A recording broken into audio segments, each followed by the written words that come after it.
Hello and welcome to Backstage Buzz, where we'll be learning about the upcoming Spring College Music Concert season at the MAC. My guest today is Matt Shevitz, Director of the Jazz Ensembles and Music Department Co-Chair. Welcome, Matt.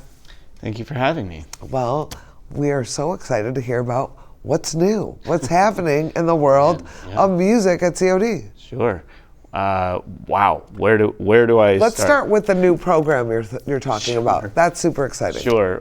We are starting a new ensemble. It will begin this coming fall, and it is a Latin Jazz Ensemble. This came about out of really the DuPage Community Jazz Ensembles growing too large.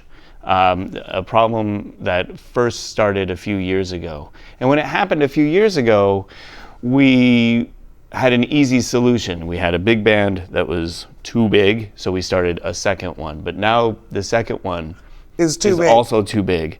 And so rather than just starting a third one to play similar repertoire, we thought it was a good opportunity to expand our programs. And so that gave birth to the Latin Jazz Ensemble. You know, Matt, you've done a phenomenal job with these programs. You've grown the program. I know the band has grown by leaps and bounds. The orchestra has grown by leaps and bounds.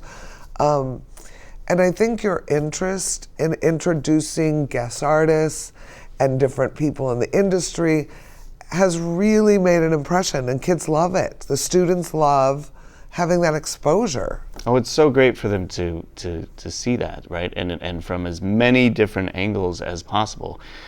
Whether it's, a guest artist coming in to perform at the end of the semester, or folks who are coming in once a month to run sectionals that are tied to the local music scene, or people who are performing for the Music Fridays at Noon series. They get to, or even just kind of one-off clinics that happen.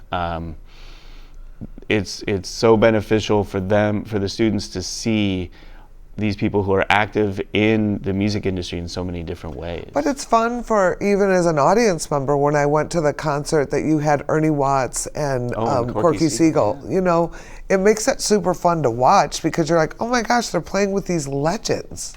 Yes. And they get excited, and I get excited, and everybody gets excited, Do you have any fun special guests coming up? Oh, well, on the jazz side of things, we have Ingrid Jensen performing this May with the DuPage Community Jazz Ensembles.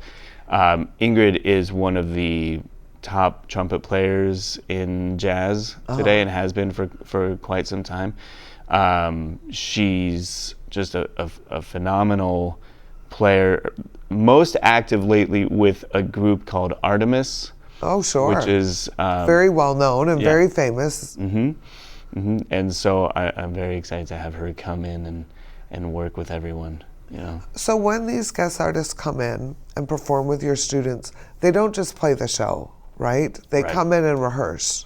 Right. They come in, they do a dress rehearsal the night before, they do an interview on WDCB in the morning, and they do a master class in the afternoon. That's phenomenal. Which is obviously open to the public. What other exciting things are your jazz students going to be performing at this year? Anything else that we can point to? Because I know you do a lot of special appearances sometimes. Well, spring semester is festival season. So at the end of this month, both DuPage Community Jazz Ensembles will be playing at the Elmhurst University Jazz Festival. Nice. One of the combos will be playing at the UIC Jazz Festival the same weekend. So if you see me, I'll be exhausted. Another combo will be playing at the Deep Dish Music Festival at Columbia College, like Chicago. Pizza Deep Dish? Sponsored by Lou Malnati's. Love it. Yeah. So lots of exciting things taking place, and of course for the other ensembles as well. There's some nice performances that are coming up. We've got DuPage Chorale premiering a new work this semester, which has not occurred for a little while, so that's really exciting. That's exciting. Yeah. Patrick O'Shea has been working diligently on that one, and it's tied in with the 250th anniversary of the country, and kind of a reflection on writings from the 1770s to today. To now. Yeah. Well, you know, the MAC is having a 250th series of different events, different shows, different concerts, different artists who are artists that have made an impact in American art, music, theater, dance, and we're going to have Walking with Giants. So That's great. all the programs that the college music department are doing, we should tag into that 250th series. Absolutely. It'll be really fun. Yeah. And it's fun. You know, I just had Justin on the show, and we were talking about how really the art, music, and culture of America has made an impression not only on our culture, but across the world. Oh, you absolutely. know, when you look back at rock and roll, and you look back at American musical theater and jazz, right? Absolutely. It's that's our music, right? Exactly. That is an American art form, Right. for sure, and with a global reach. So it's been interesting to study musicians, and even just have friends and colleagues who perform around the world, and hear about those stories, how well they're received. You know, people often talk about music as being a universal language, and it's absolutely true in that you can go to another country. Like if I were to go to a place where I don't speak the language, but there's still that appreciation there for the arts that have been born in America. It's a beautiful thing. So as the head of the music faculty, who would you say is the greatest American musician or composer?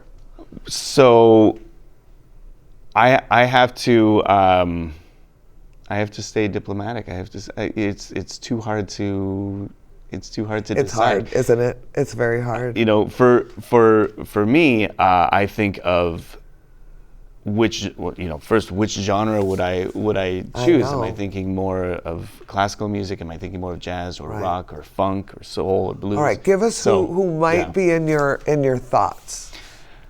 I'm going to go to Duke Ellington. Oh. Yeah. Duke, and yes, of course, a jazz musician, right? But you did ask the jazz person. Sure. Duke's music was not only appealing to a wide or a large audience, but it was so varied in his approach. At a time, especially during the swing era, when there was so many artists writing and recording music that was geared towards folks dancing, Duke was able to navigate that and engage with it, but also write some other works that were very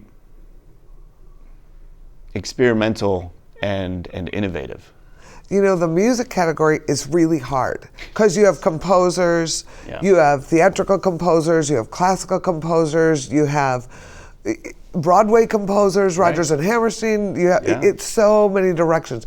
Jazz and rock and roll, and it's fun to see what people are saying, but it's all over the board. It's just crazy with the music. It's just everywhere. It really is. It's all over the board in terms of the styles of music, and of course the cultures that have influenced it. You know, describing America as a melting pot of different cultures. I mean, it's really in all of American music. 100%.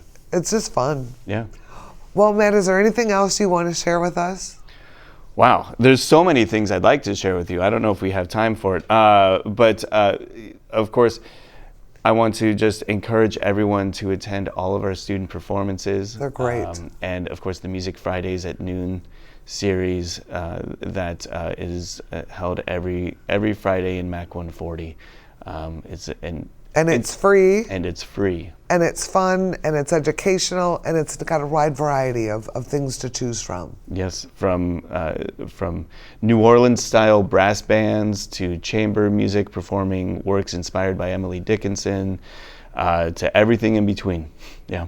And that's on our website. If people want to see the schedule, you can find the schedule there. Absolutely, yes.